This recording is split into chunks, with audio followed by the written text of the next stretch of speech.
বলিউড বা টলিউড সিনেমার গল্পকেও হার মানালো বাস্তব জীবনের এই প্রেম কাহিনী। মাত্র ১.৫ মাসে পরিচয়, কিন্তু সেইটা নেই ৬,০০০ কিলোমিটার পথ পাড়ি দিয়ে বাংলাদেশে ছুটে এলেন চীনা যুবক মা লিয়াংহুই ইসমাইল। উদ্দেশ্য একটাই, ভালোবাসার মানুষকে জীবন সঙ্গিনী হিসেবে গ্রহণ করা। ওখানকার মুসলিম মেয়েরা শর্ট শর্ট ড্রেস পরে, এটা তাদের পছন্দ না, কিন্তু আমাদের বাংলাদেশ মুসলিম কান্ট্রি এবং বাংলাদেশ সম্পর্কে তাদের ধারণা খুব ভালো।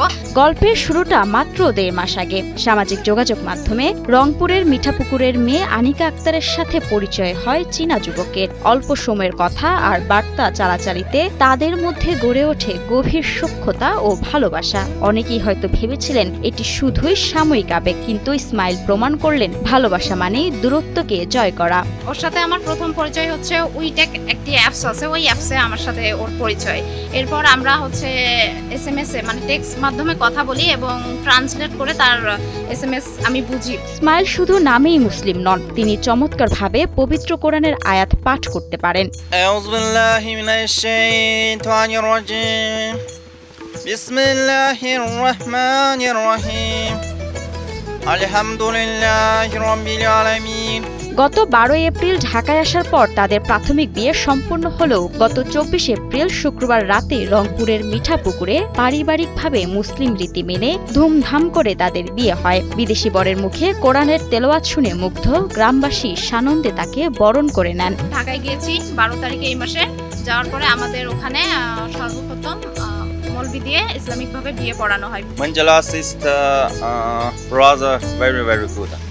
I like mandala. এই খবর জানাজানি হওয়ার পর থেকেই আনিকার বাড়িতে ভিড় বাড়ছে। দূর দূরান্ত থেকে মানুষ আসছেন এই চীনা জামাইকে এক নজর দেখতে। আনিকার পরিবারও নতুন জামাইকে পেয়ে অত্যন্ত আনন্দিত।